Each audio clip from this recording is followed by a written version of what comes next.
छविया आई रुआ सबके श्री रामचरितमानस के रचयिता गोस्वामी तुलसीदास जी के जीवनी के ऊपर एगो गीत हम सुनावे जा रहे बनी। जौना बेरा तुलसीदास जी काम के वश में पड़ी के 12 बजे राती खान अपना मेहरारू रत्ना से मिले गईले। तो रत्ना जब तुलसी बाबा के देखली तो का कहली, तो तुलसी बाबा के देखी, तो तुलसी बाबा के देखी सैली नु हो मेहरी बहुत खिसियली।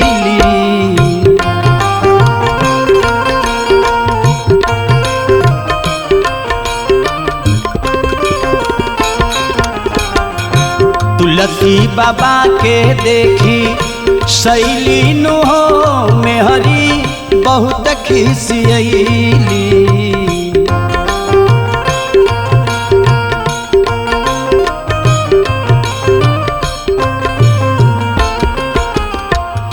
बैठी कपार हाथे धैली नु हो मेहरी बहुत खिसियली। बैठी कपार हाथे धैली नु हो मेहरी बहुत खिसियली। तुलसी बाबा के देखी सैली नु हो मेहरी बहुत खिसियली।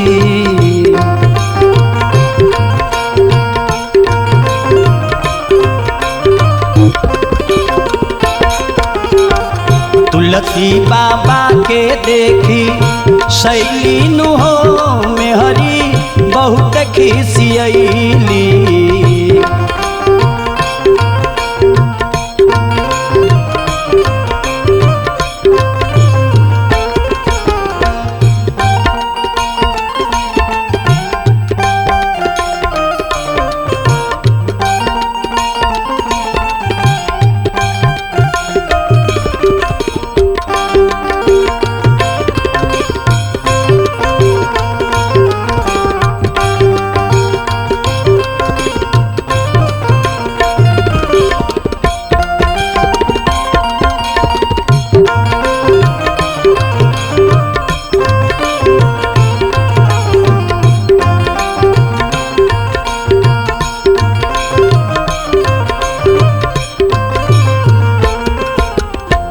जब बाबा अपना अर्धांगिनी रत्ना के लगे गईनी तो रत्ना जी का कहतरी, भइल क्रोध कहली रत्ना बुर्बक बलमुआ कतना।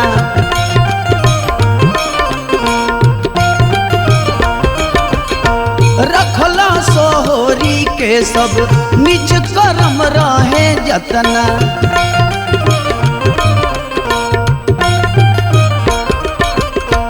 रत्ना अपना पति से कहतरी कि हे स्वामी, भइल क्रोध कहली रत्ना बुर्बक बलमुआ कतना। रखला सोहरी के सब निज कर्म रहे जतना। दिन हो कि रात ना, दिन हो कि रात ना चिन्हैली नु हो मेहरी बहुत खिसियली।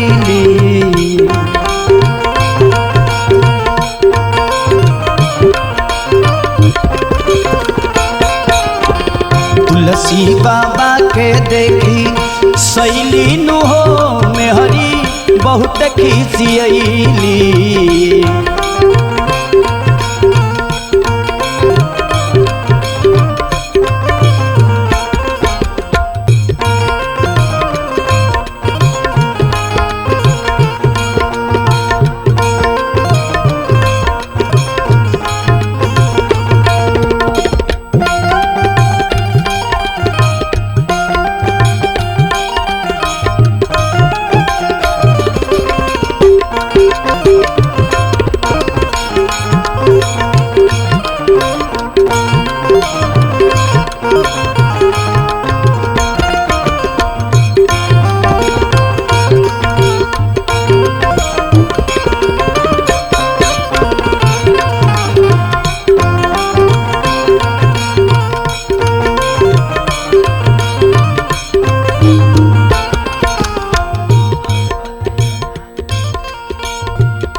करनी कैलो माई बाप जन्म ते खैलो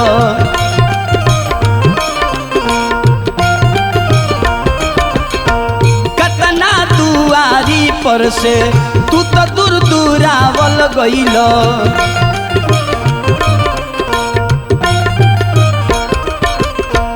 रत्ना अपना पति से कहतरी कि हे स्वामी पहिले का करनी कैलो माई बाप जन्म ते खैलो कतना दुआरी पर से तू तो दूर दूरावल गइलो जब चुनिया दुनिया छोड़ के जब चुनिया दुनिया छोड़ के गइली नु हो मेहरी बहुत खिसियली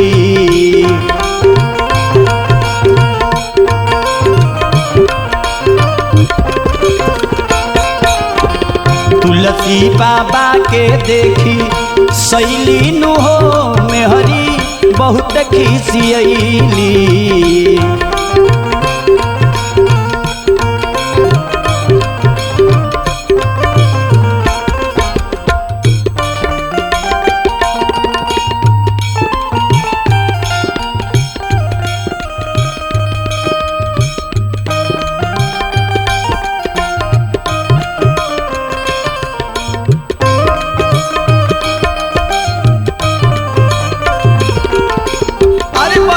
बना रहा बबलू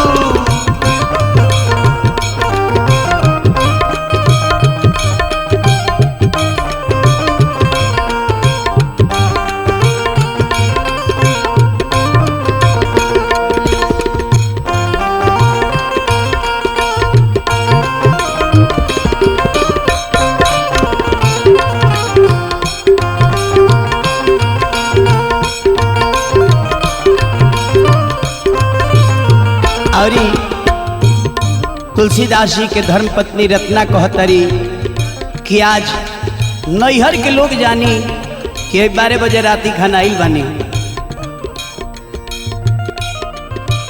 नैहर के लोगवा सुनी कामन में अपना गुनी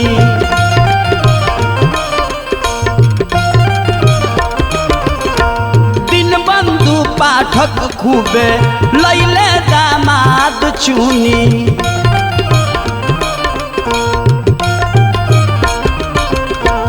नैहर के लोगवा सुनी कामन में अपना गुनी दिन बंधु पाठक खूबे लैले दामाद चुनी घर भर के मुड़िया घर भर के मुड़िया गड़ैली नु हो मेहरी बहुत खिसियली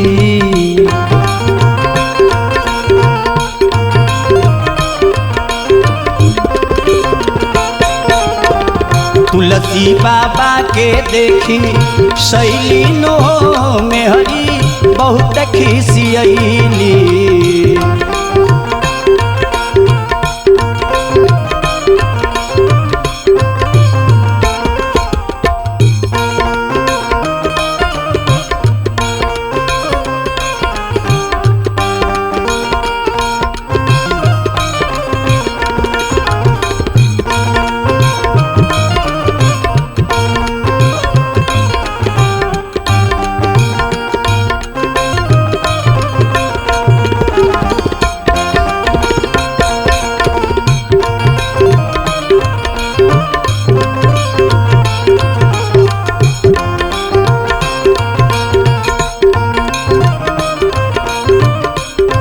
अब देखी रत्ना जी एगो बात कहतरी तुलसी बाबा से।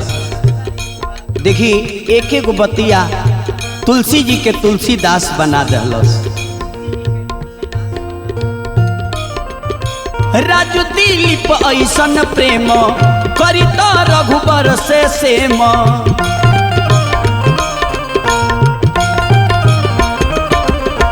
सुनस ऊ सबके सुध करली है तोहके क्षेम।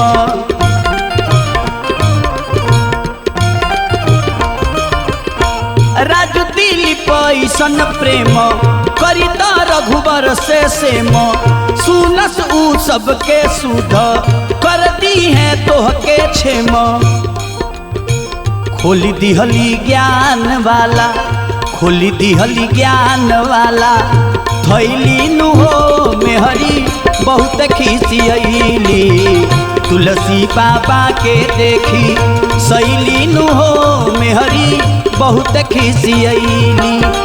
बैठी कपार हाथे धैली नु हो मेहरी बहुत खिसियली। तुलसी बाबा के देखी सैली नु हो मेहरी बहुत खिसियली। तुलसी बाबा के देखी सैली नु हो मेहरी बहुत खिसियली।